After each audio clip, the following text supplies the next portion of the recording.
Olá, tudo bem com vocês? Você que é pesquisador, professor, estudante de graduação ou de pós-graduação e está desenvolvendo suas pesquisas, está submetendo via Plataforma Brasil para análise ética suas pesquisas que envolvem seres humanos?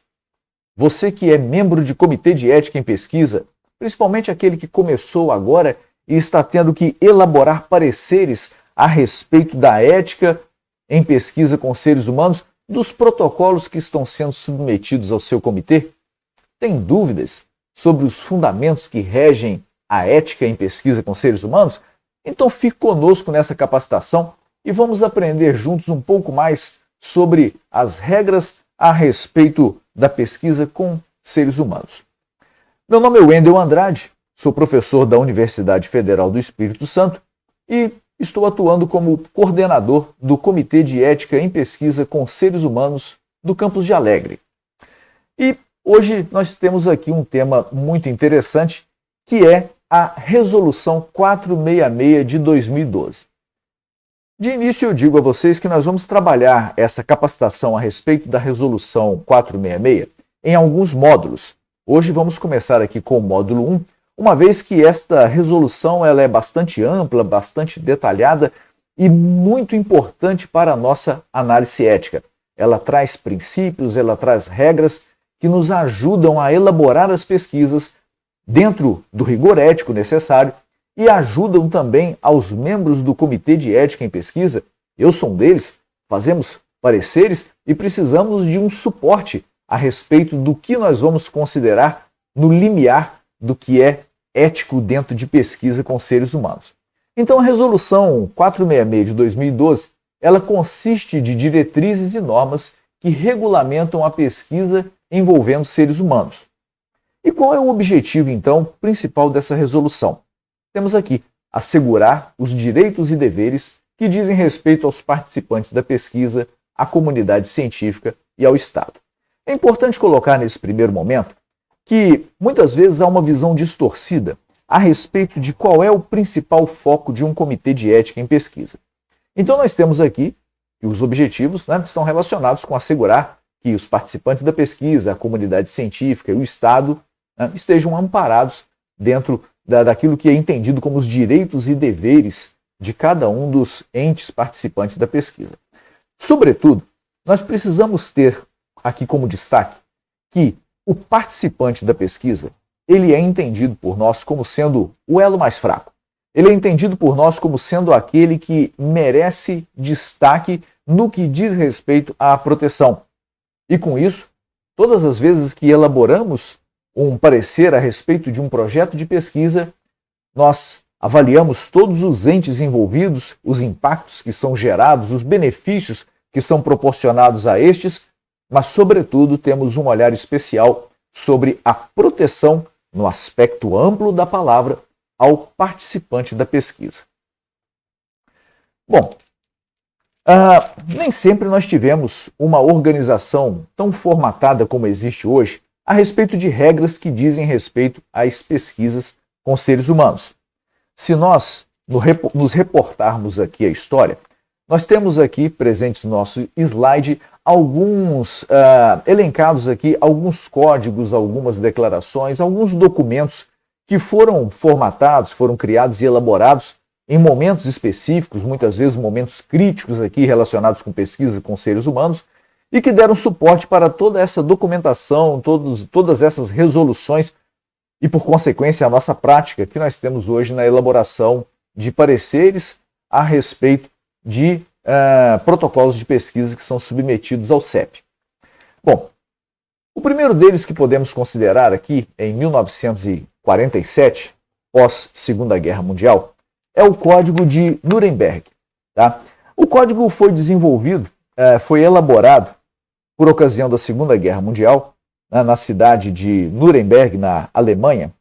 E vocês sabem muito bem que na Segunda Guerra nós tivemos os horrores do nazismo, nós tivemos muitos experimentos que foram feitos com seres humanos, experimentos horrendos, condenáveis, nos campos de concentração nazistas. E de posse dessas ocorrências, nós tivemos aqui no Tribunal Militar Internacional, em Nuremberg, alguns julgamentos que ocorreram, tá? E foi o primeiro de 12 processos que ocorreram por lá, tiveram como investigados, como julgados, 23 pessoas, sendo que desses 23 indivíduos, 20 eram médicos. 20 médicos que foram, então, condenados por crimes de guerra, por fazerem atrocidades no que diz respeito aos experimentos com seres humanos. Mas um fato interessante, que agora transcende ao conhecimento comum, em grande parte das vezes, é o relato que muitos destes que foram então julgados deram a respeito de suas ações naquele momento. Externalizaram que os atos ali cometidos não eram atos novos, ou seja, não foram eles os primeiros a realizarem experimentos daquela natureza. Em tempos passados, pesquisas onde o indivíduo, o participante, não oferecia nenhum tipo de consentimento, onde não era considerado o respeito ao indivíduo, seja dentro do campo da moral, dentro do campo dos costumes, dentro do campo da ética ou qualquer dimensão que você possa imaginar, pesquisas como essas já aconteciam no passado, fruto justamente da inexistência de regras de conduta que tivessem como objetivo ponderar, limitar, direcionar a ação do pesquisador junto a estes participantes da pesquisa. Bom, na sequência, nós temos aqui também a Declaração Universal dos Direitos Humanos, em 1948. E, para exemplificar aqui a vocês, o artigo 1º da Declaração Universal dos Direitos Humanos trata do seguinte: todos os seres humanos nascem livres e iguais em dignidade e direitos. São dotados de razão e consciência e devem agir em relação uns aos outros com espírito de fraternidade. Então temos aqui mais um documento que corrobora com essa soma de informações sobre o que é trabalhar dentro da ética em pesquisa com seres humanos.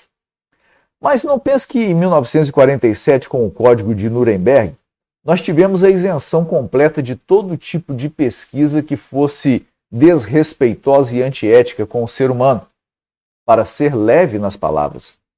Mais adiante, em 1964, nós temos um documento muito importante que vem consolidar a aplicação do Código de Nuremberg. Estamos falando aqui da Declaração de Helsinki.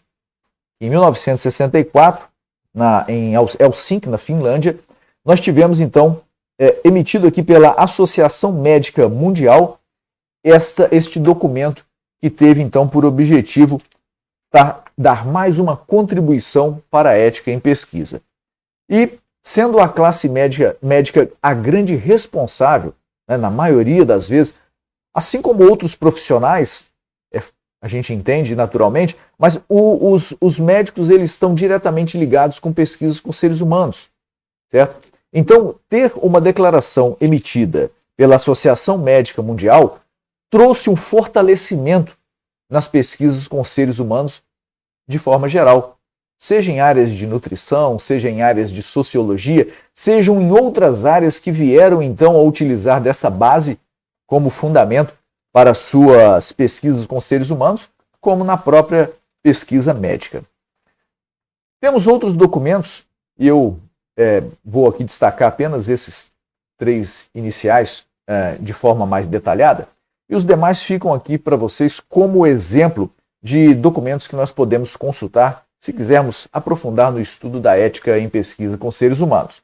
Temos aqui então o Pacto Internacional sobre os Direitos Econômicos, Sociais e Culturais de 1966, o Pacto Internacional sobre os Direitos Civis e Políticos, também de 1966, a Declaração Universal sobre o Genoma Humano e os Direitos Humanos, de 1997, a Declaração Universal sobre os Dados Genéticos Humanos, de 2003, a Declaração Universal sobre Bioética e Direitos Humanos, de 2004, e podemos acrescentar este importante documento para nós, de 1988, que é a Constituição da República Federativa do Brasil.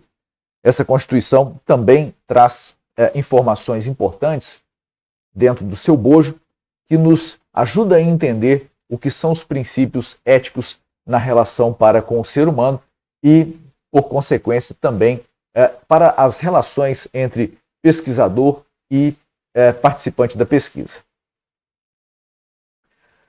Bom, qual é a essência da análise ética? É importante destacar. A essência da análise ética é conferir sob o aspecto ético, segurança e proteção ao participante da pesquisa. Como eu disse para vocês no início dessa capacitação, nós avaliamos, sobretudo, a fragilidade que está sendo exposta àquele indivíduo participante da pesquisa. O nível de fragilidade, o nível de insegurança para o qual ele está sendo submetido. De tal modo que, quando forem elaborar, vocês pesquisadores, vocês professores, estudantes que elaboram os seus protocolos de pesquisa, cuidem para avaliar a questão do respeito. Cuidem para colocarem-se no lugar do outro e entender qual é a abordagem adequada que nós devemos colocar nos nossos documentos para que o processo de investigação se dê respeitando o direito do participante de participar ou não participar, de desistir a qualquer momento, de responder aquilo que lhe for conveniente, de responder dentro do espaço onde lhe for conveniente e dentro do tempo em que lhe for possível dedicar a esta pesquisa. Enfim, uma série de outras características que mais à frente, em outro momento, trataremos quando estivermos abordando os termos como termo de consentimento livre e esclarecido e também o termo de assentimento, que são dois documentos importantes que nós temos na análise ética e que serão alvo de uma outra capacitação específica sobre esses temas. E para entender melhor essa essência, nós precisamos entender naturalmente o que é ética, certo? E alguns outros termos que auxiliam nessa compreensão. É difícil nós praticarmos a ética se não soubermos o que é ética. E muitas vezes não faz parte da nossa formação acadêmica, nem sempre nós temos disciplinas nos nossos cursos, seja de graduação ou de pós-graduação, que tenham esta informação específica. Então, por isso, essa capacitação ela tem por objetivo também trazer a vocês um pouco mais de informação a respeito deste assunto. Vamos então passar aqui por alguns conceitos importantes, que é o conceito de moral, de integridade moral, de dignidade e o conceito de ética. Muito bem. O que nós entendemos aqui como moral, certo? Olha, moral ele é um conjunto de regras, de costumes e de formas de pensar de um grupo social, que define o que devemos ou não devemos fazer em sociedade. Então, com isso, nós temos, a partir daí, comportamentos morais e comportamentos não morais. Quando estamos falando aqui a respeito de moral, é importante nós destacarmos que existem alguns valores que nossa sociedade tem, que são considerados, então, valores morais. Quais são os principais valores morais que nós podemos destacar aqui? Vamos lá. Olha, justiça, altruísmo, honestidade, liberdade, igualdade, lealdade, tolerância, empatia, solidariedade e coragem. São atributos que nós, quando identificamos em outro indivíduo, nós identificamos então que há um mérito. Nós identificamos então que há um comportamento positivo, ou seja, que há um valor moral associado àquele indivíduo ou àquele grupo. E é com base nesses valores morais que nós precisamos caminhar em direção a esta proposta ética. Quando falamos então da questão da integridade moral, nós precisamos primeiro passar pelo terceiro item, que é o item dignidade. Ou seja, nós precisamos entender o seguinte, que de posse de um comportamento moral, de posse de atributos morais que um indivíduo, uma sociedade tem, nós podemos dizer que aquele indivíduo ou aquele grupo social ele tem dignidade. A dignidade, então, ela está associada a um indivíduo ou a um grupo de indivíduos que representa valores morais, que apresenta, que externaliza nas suas ações, nas suas palavras, no seu modo de pensar e agir, valores morais. De tal modo que quando nós atacamos esses valores morais, quando nós atacamos essa dignidade, nós vamos ferir o que se chama de integridade moral. Algo que estava íntegro, coeso, dentro de um comportamento aceitável e desejável, ele é quebrado, ele é rompido. E o que nós não podemos fazer é permitir que nossos projetos, nossas pesquisas, elas venham a causar uma quebra da integridade moral de qualquer que seja o grupo social que esteja participando desta pesquisa, que esteja sendo investigado por nós. Bom, com isso, nós caminhamos agora para o conceito da ética. Dentro do campo da filosofia, a ética está associada ao estudo fundamentado dos valores morais, que orientam então o comportamento do ser humano em sociedade. Enquanto a moral está associada, como dissemos agora, sobre costumes, regras, tabus e convenções estabelecidas por uma sociedade.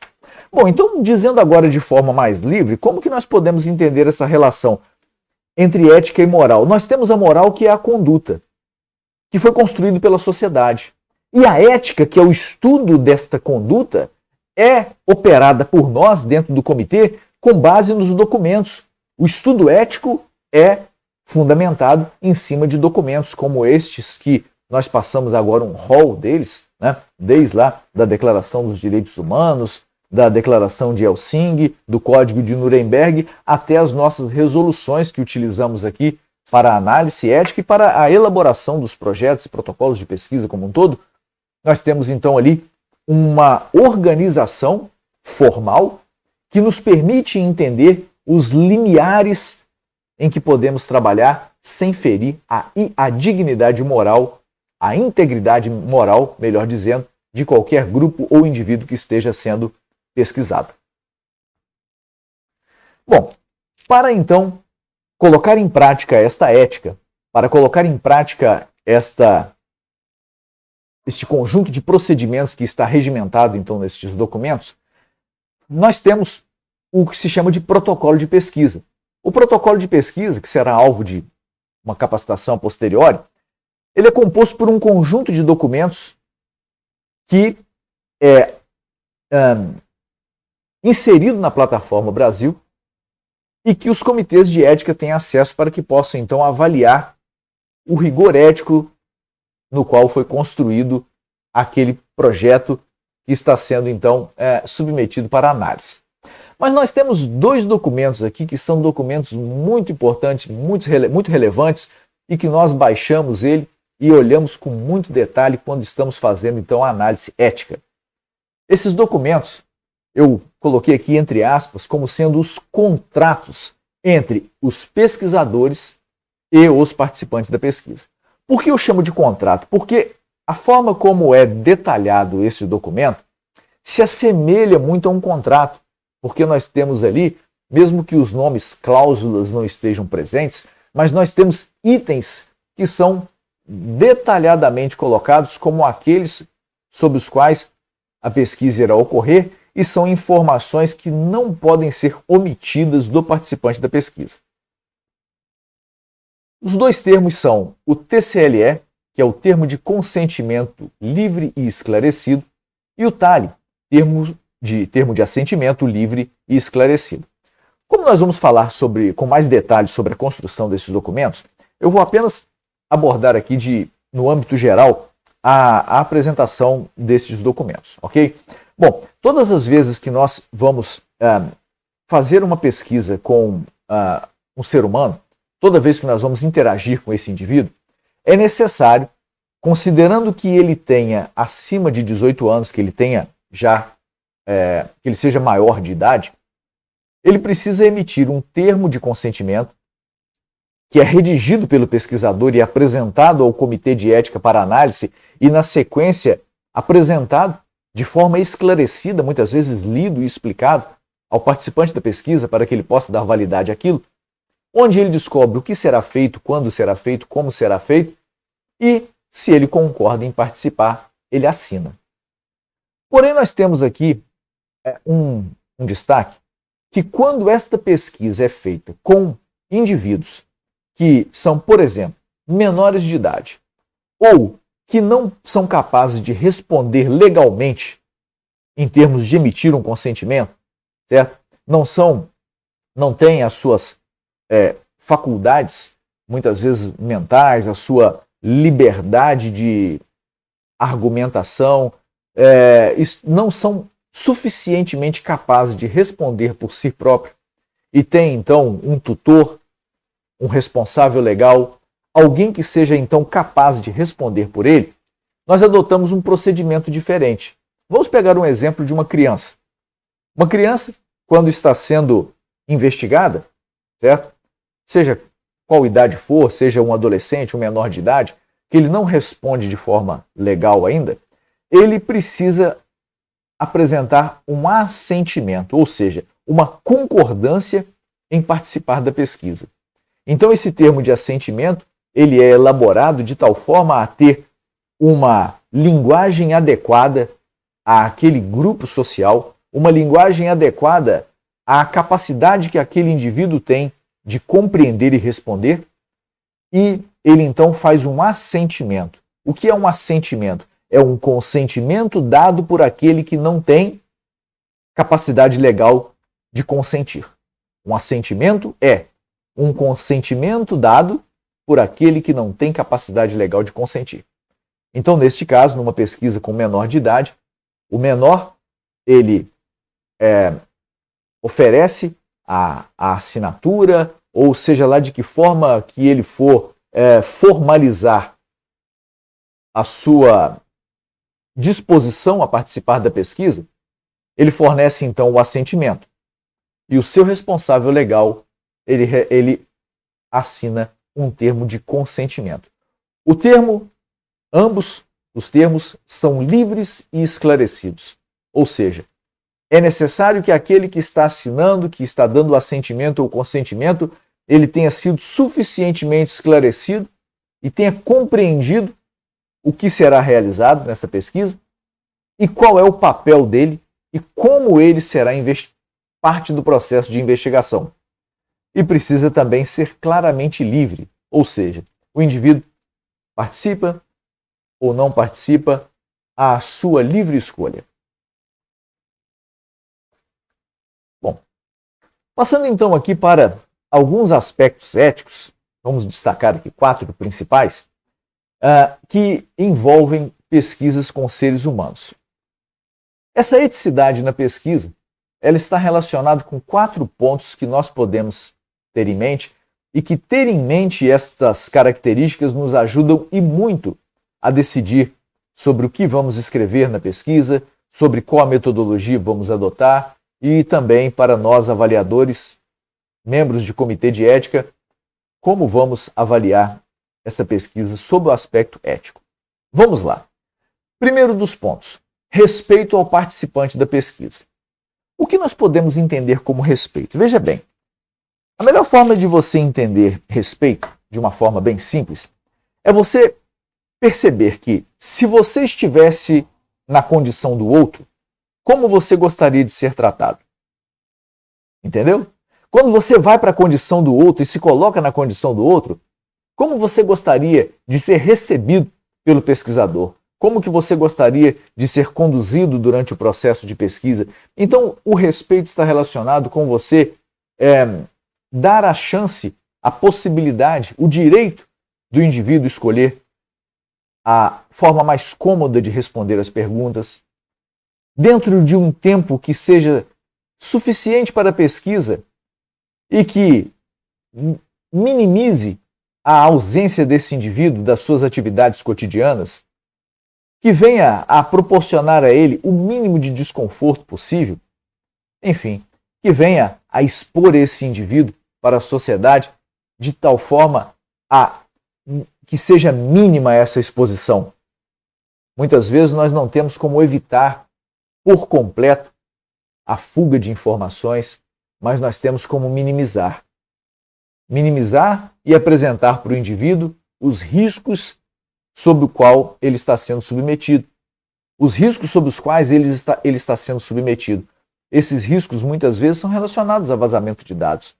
Mas para isso nós precisamos assegurar que vamos fazer de tudo para que esses dados sejam restritos aos pesquisadores, restrito àquele grupo que está manipulando essa informação e que não extrapole, não externalize, para que não venha então a fazer com que esse indivíduo ele seja julgado, que ele tenha a exposição do seu modo de pensar e agir, da sua forma de ser, de dados pessoais que foram revelados então durante esta investigação, que esses dados então não sejam expostos a outros sem o consentimento do indivíduo.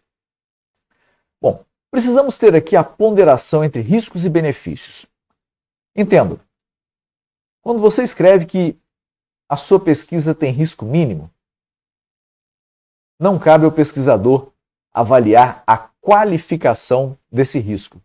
Você apresenta o risco e quem julga se o risco é máximo ou mínimo é o participante da pesquisa. Quem vai responder o questionário, a entrevista, quem vai participar do grupo focal, seja qual for a metodologia que você estiver utilizando, é aquele indivíduo que tem a capacidade, sob o seu olhar específico, de avaliar se aquele risco é pequeno ou grande e, com base nisso, decidir ou não participar da pesquisa. Quando o pesquisador afirma que a pesquisa tem risco mínimo, ele faz um julgamento a respeito do valor desse risco e ele começa a oferecer alguma indução para que o participante possa eventualmente aceitar a participar da pesquisa. Essa indução não pode ser feita. Esse julgamento do nível do risco é de exclusividade do participante da pesquisa. Então, vamos afirmar o seguinte: toda pesquisa científica que trabalha com seres humanos, que tem o ser humano como alvo de investigação em alguma das suas etapas, ela oferece risco. Não há pesquisas que não ofereçam riscos. De tal modo que é obrigatória a apresentação, então, dos riscos que o participante está sendo submetido. Todavia, precisamos também apresentar maneiras adequadas de garantir que esses riscos sejam minimizados, evitados, colocados em um menor grau possível, que exista uma mínima chance de o participante da pesquisa sofrer a consequência destes riscos. O risco é uma probabilidade. Ele pode ocorrer ou não, mas cabe ao indivíduo avaliar se aquele nível de probabilidade de ocorrência é para ele um risco elevado ou um risco baixo. Precisamos apresentar também os benefícios.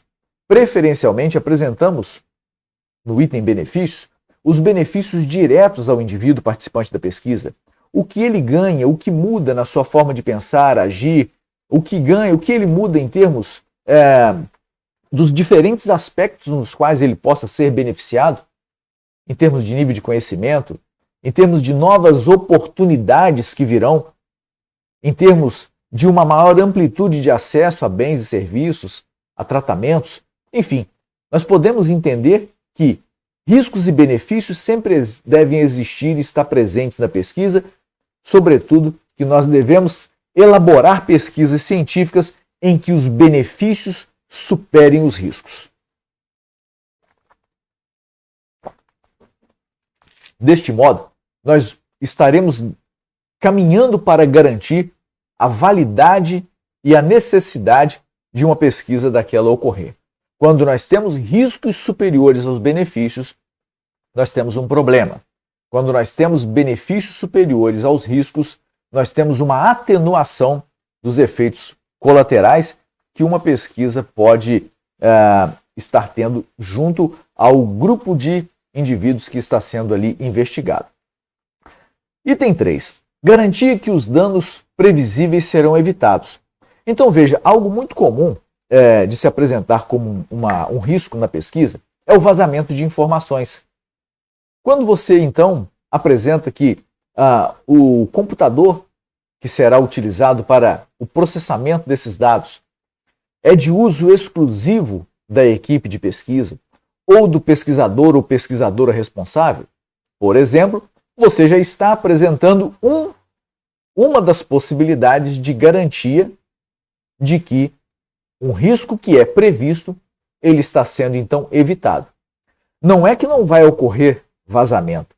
Quando você diz que está sendo evitado, você está minimizando a possibilidade daquele dado extrapolar e o indivíduo então ser exposto dentro de uma dimensão a qual ele não apresentou consentimento para tal.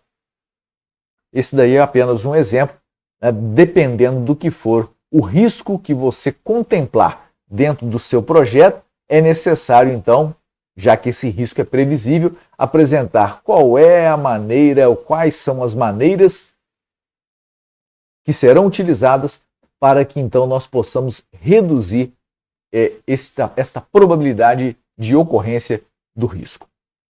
E por fim, a relevância social da pesquisa. Veja que quando nós elaboramos uma pesquisa, quando desenvolvemos lá e apresentamos o problema de pesquisa, né, a pergunta central, nós na sequência apresentamos aí uma justificativa, falando da parte metodológica da questão. Essa justificativa, ela muitas vezes ela caminha no campo técnico, ela caminha sob a ótica do campo científico no que diz respeito ao crescimento do nível de informação. Porém, nós não podemos suprimir a dimensão social dessa pesquisa. Toda pesquisa ela deve ter por objetivo trazer um aumento do status de benefícios que uma sociedade pode se valer deles. A economia, por exemplo, é uma área, eu trabalho com economia, a economia ela é uma área do conhecimento que ela visa, dentro de suas ações, fazer com que o status social seja aumentado, com que os benefícios de bens e serviços que uma sociedade pode oferir, eles sejam ampliados e que eu consiga, então, elevar as condições, os índices relacionados com o desenvolvimento social, que eu possa promover uma elevação. Em qualquer pesquisa, seja ela na área econômica, na área biológica, na área social, na área de engenharia, ela, quando traz para nós a informação da sua relevância social, ela traz, então, implícita aí benefícios que são muito importantes para serem considerados dentro aí do campo ético. As pesquisas com seres humanos, elas deverão observar algumas exigências. Eu elenquei algumas aqui, contidas na 466, sintetizei um pouco o texto e é importante nesse momento destacar que, embora nós estejamos aqui apresentando a resolução de forma comentada, de forma a interpretar e colocar o nosso ponto de vista dentro do nosso trabalho cotidiano com a análise ética, isso não dispensa a leitura da resolução, ok? Então, se você quer conhecer os detalhes, os meandros, leia, releia, investigue. Nós do Comitê de Ética diversas vezes voltamos nessa resolução, muitas vezes durante reuniões, para dirimir dúvidas e buscar então fazer pareceres éticos que estejam consubstanciados com o regimento ético. Quando nós chamamos lá de parecer consubstanciado, nós estamos falando do parecer emitido pelo grupo, né, pelo colegiado que compõe este comitê, mas ele é consubstanciado porque ele traz as ideias conjuntas, as interpretações de forma coletiva. Mas, sobretudo, essa interpretação de forma coletiva, ela é orientada pelos regimentos e a 466 está sempre muito presente nas nossas interpretações. Vamos lá. A pesquisa com seres humanos ela deve observar o caráter científico e a possibilidade de responder a incertezas. Veja bem, embora a nossa análise ela seja prioritariamente dentro do campo da ética, os documentos que são apresentados por nós pela CONEP e que resultam então em diretrizes das ações dos comitês de ética em pesquisa, deixam muito claro que nós devemos considerar o aspecto metodológico que está sendo utilizado dentro de uma pesquisa. Veja que, muitas vezes, estamos falando de detalhes, de meandros, que parecem fugir à análise ética quando nós caminhamos para uma verificação um pouco mais detalhada, um pouco mais aprofundada a respeito da metodologia que está sendo utilizada na pesquisa, do rigor metodológico, do método escolhido, do critério de avaliação, da amostragem. Porém, o objetivo de considerar essas questões metodológicas não foge à análise ética. Nós precisamos, muitas vezes, avaliar a questão da metodologia científica para verificar se aquela pesquisa tem capacidade de responder aos problemas que são propostos na introdução do projeto. Nós precisamos avaliar se aquela metodologia tem capacidade de atingir aos objetivos que estão sendo colocados. Então veja que está previsto, inclusive, que muitas vezes, sendo não do conhecimento dos membros do comitê, metodologias específicas, porque não necessariamente nós temos dentro de um comitê de ética especialistas diversos de tal modo a contemplar todas as áreas, mas podemos eventualmente consultar de forma ad hoc outros colegas, professores, pesquisadores, que são convidados e em determinado momento a nos dar suporte a algum aspecto metodológico, ok? Então, é algo importante destacar nesse momento, e muitas vezes é algo até de dúvida entre os membros de um comitê, se devemos ou não e em que medida devemos analisar a metodologia das pesquisas que são submetidas a um comitê. Então, colocando de forma direta e pontual, as pesquisas, as metodologias utilizadas nos projetos de pesquisa precisam ser analisadas no ponto em que elas precisam ser aferidas, verificadas a respeito da sua capacidade de responder ou não ao problema de pesquisa. E por que essa necessidade? Porque se você tem uma metodologia que claramente não atende à proposta da pesquisa, como que você vai conseguir atingir os benefícios que foram propostos? Aqueles benefícios que são propostos oriundos dos resultados da pesquisa, se você não tem uma metodologia suficientemente robusta, capaz de assegurar a cientificidade na resposta a um projeto de pesquisa, naturalmente você não pode não ter o cumprimento dos benefícios que foram propostos. Então, o rigor ético ele é quebrado neste momento e por isso assegurar a presença de uma metodologia consistente é assegurar que os benefícios ocorrerão ao final da pesquisa e que o rigor ético então será cumprido. Ok? Fica então esse destaque para esta questão que muitas vezes é de interpretação muito controversa, até mesmo entre pessoas que estão bem próximas às análises éticas de pesquisa, como são os membros dos comitês de ética. Justamente pelo nível de, muitas vezes, complexidade que se tem em caminhar não só na análise ética específica, fundamentada nas resoluções, mas de abranger também o campo da metodologia da pesquisa científica. Terceiro item. Segundo, a pesquisa deve ser realizada somente quando o conhecimento não puder ser obtido de outro meio.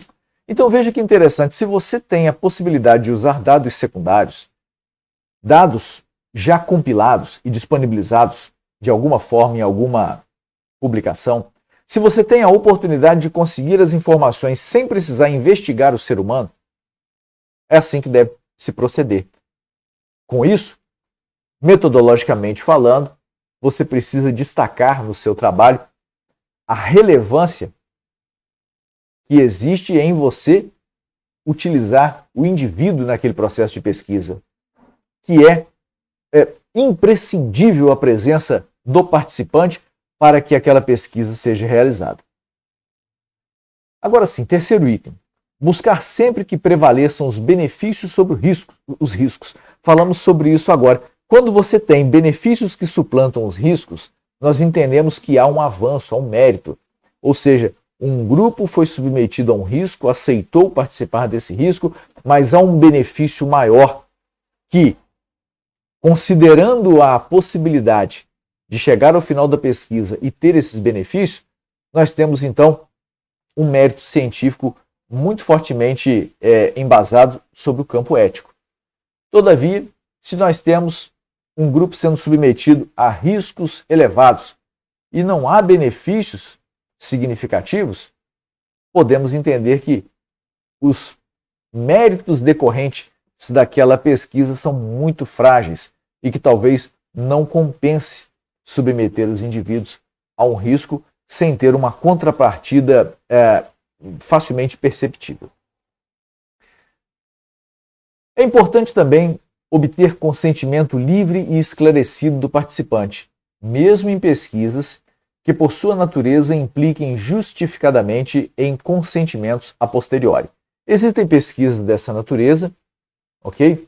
E se este for o método que estiver sendo utilizado por você, pesquisador, busque justificar muito bem a razão pela qual este processo de obtenção do consentimento estará ocorrendo nesse tempo a posteriori. Ou seja, posteriormente à pesquisa na sua fase de campo, na sua fase de interação com o participante da pesquisa ter ocorrido. É importante contar com recursos humanos e materiais adequados, tendo então capacidade profissional destacada. Todas as vezes que um protocolo de pesquisa é submetido na plataforma Brasil, há necessidade da apresentação do currículo dos pesquisadores responsáveis pela pesquisa. Então, o que o Comitê de Ética busca avaliar ali é se há uma capacidade técnica dentro daquele grupo de pesquisadores para resolver o problema que se propõe. Veja que a semelhança da metodologia científica ter que ser consistente, é importante também que haja conhecimento técnico apresentado por parte dos pesquisadores, né, de tal modo que a gente possa entender que aquela pesquisa será levada ao fim de maneira a que se possa então obter os benefícios decorrentes daquela pesquisa. É importante prever procedimentos que assegurem a privacidade e a confidencialidade. Quando se está fazendo investigação com seres humanos, é importante saber onde irá ocorrer o processo de obtenção dos dados, onde irá ocorrer a entrevista, de que forma irá ocorrer o preenchimento do questionário. Outras pessoas estarão perto, é fácil identificar os respondentes.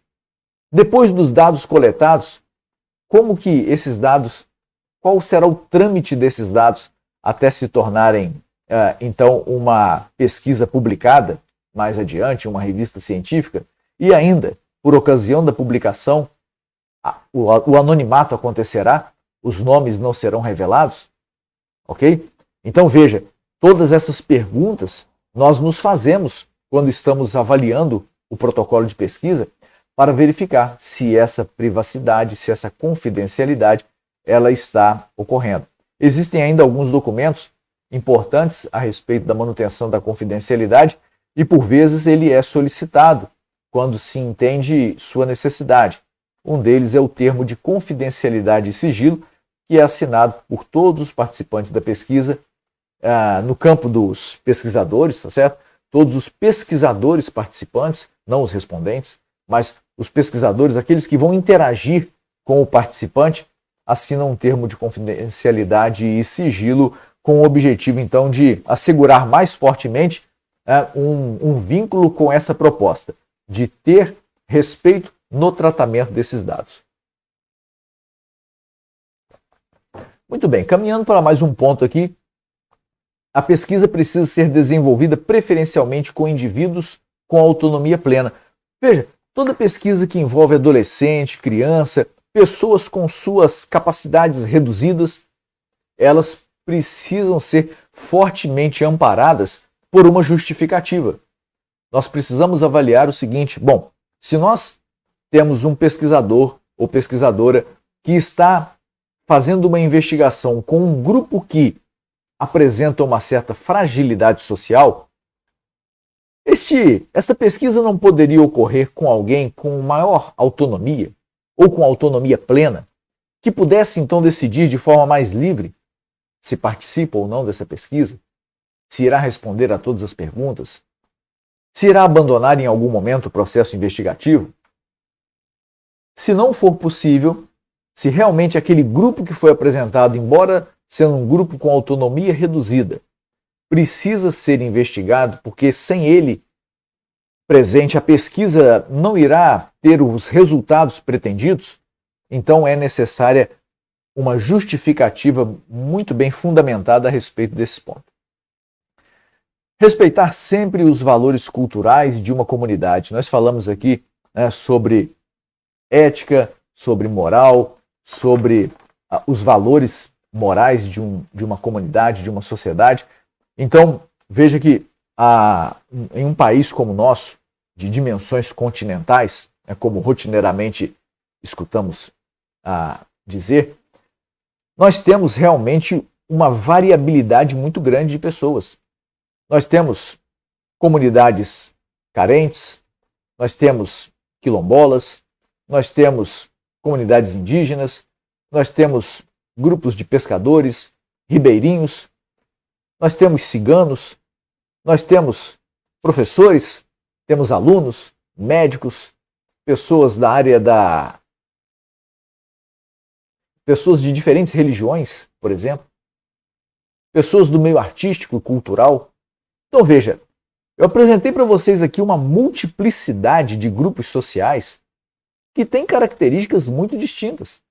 E se você pega essa variabilidade deste grupo social, destes grupos sociais, somada à variabilidade geográfica que nós temos, que é mais um item da diversidade cultural, nós temos valores que são muitas vezes bastante distintos de uma região para outra, de um grupo para outro. Então, conhecer os valores, conhecer o que é a moral, é pensar de forma ética para agir de forma adequada com aquele grupo, para agir com respeito com aquele grupo que será investigado. Estamos chegando ao fim dessa capacitação. É importante destacarmos que outras virão a respeito da Resolução 466, porque essa é a resolução base que rege as nossas pesquisas com seres humanos e que nós utilizamos muito nos nossos comitês de ética em pesquisa. A pesquisa com seres humanos ela deve também assegurar aos participantes acesso aos benefícios resultantes do projeto. Veja, muitas vezes você vai a uma comunidade e faz um processo de investigação e submete aqueles indivíduos a N riscos que existem na pesquisa. Lembre-se, toda pesquisa contém riscos. E quando esse benefício ele é proposto, nós precisamos entender como esse benefício ele será concretizado. Muitas vezes, você descobre um avanço tecnológico que pode ajudar na evolução de uma comunidade. E de que maneira aqueles indivíduos vão conhecer este avanço tecnológico? Será que você está esperando que eles vão consultar o artigo que você vai publicar na sua revista A1 Internacional? Não é do rol de leitura desse grupo essas pesquisas científicas, publicadas nas revistas A1 internacionais. Então você precisa aí, muitas vezes, abordar um meio de extensão. Como você irá levar essa informação até eles? É por meio de uma palestra, de um folder? É por meio de uma oficina, de uma demonstração? Há necessidade desse respeito com essa recíproca de você que buscou dados, conseguiu desenvolver a pesquisa científica, agora respeitosamente fazer valer aquilo que está escrito no documento, ou melhor, nos documentos que regem, que compõem o protocolo de pesquisa, e levar até aquele indivíduo o benefício que anteriormente foi proposto. Falando aqui agora especificamente sobre o caso de mulheres, e aqui abordando a questão das mulheres em idade fértil ou grávidas, tá? É necessário avaliar para estes grupos o risco não só para a mulher especificamente, mas o risco de forma estendida. Eu coloquei o termo risco de forma estendida para sintetizar algo que está mais detalhado aqui na resolução 466 que eu tenho em mãos, onde diz o seguinte: levar em conta nas pesquisas realizadas em mulheres com idade fértil ou em mulheres grávidas a avaliação de riscos e benefícios e as eventuais interferências sobre a fertilidade, a gravidez, o embrião, o feto, o trabalho de parto, o puerpério, a lactação e até mesmo os impactos ao recém-nascido. Então, ao se pesquisar com mulheres em idade fértil ou mulheres grávidas, quando você, pesquisador, estiver redigindo os riscos associados à pesquisa, lembre-se, né, da resolução 466, onde os riscos devem ser apresentados de forma estendida, para que então, de forma mais livre e esclarecida, a mulher tenha a oportunidade de identificar se ela quer ou não participar desta pesquisa, ou até que ponto ela está interessada em participar, respondendo às questões na sua totalidade, de forma parcial, ou mesmo em optar por não participar da pesquisa, se assim julgar que os riscos são superiores ao que ela está disposta a ter como risco na sua vida, né? Uma vez que ela e seu futuro filho ou filha estarão sendo submetidos aí, então, a algum tipo de tratamento, algum tipo de procedimento, seja lá qual for a pesquisa que eventualmente traga um impacto nessa sequência. Então, o esclarecimento pleno é um respeito ético muito importante a ser colocado nesse momento. E por fim aqui, pesquisas com mulheres grávidas devem ser precedidas de pesquisas com mulheres não grávidas, exceto quando a gravidez for objeto fundamental da pesquisa. Assim como precisa ser feito lá em pesquisa com menores ou pessoas com capacidade de responder por si próprio reduzidas, nesse caso, com mulheres grávidas, como se entende que é um grupo específico e assim destacado pela resolução 466, as pesquisas com este grupo precisam ser feitas inicialmente com mulheres não grávidas, porque se entende que o segundo grupo é um grupo de menor impacto a respeito de uma série de pesquisas, seja sob influência psicológica, seja sobre respostas somáticas aí decorrentes de medicamentos, em testes ou de qualquer outra natureza.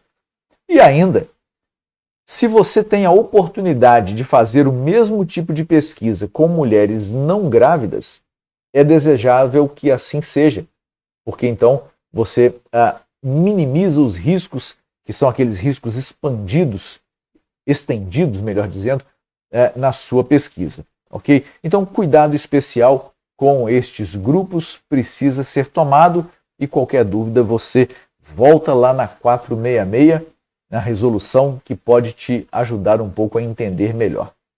Bom, finalizando, nós estamos então aqui no nosso Comitê de Ética em Pesquisa com Seres Humanos, que tem como sede aqui o Alto Universitário, na cidade de Alegre, no bairro Guararema. Deixo aqui o contato e esclareço mais uma vez que o nosso CEP ele tem não só a função de avaliar os protocolos de pesquisa, mas também a função de estar trabalhando diretamente com a comunidade acadêmica, com o objetivo de trazer esclarecimentos a respeito de como que se faz uma análise ética, esclarecimentos a respeito dos documentos que precisam ser utilizados, postados na plataforma Brasil. Então, você que tiver dúvidas sobre isso, sinta-se à vontade para entrar em contato com o comitê, seja por telefone, seja pelo nosso canal de comunicação via e-mail, para que nós possamos, então, ajudar a você no esclarecimento dessas dúvidas e na elaboração de pesquisas com o maior rigor ético e científico. Um grande abraço e até a próxima.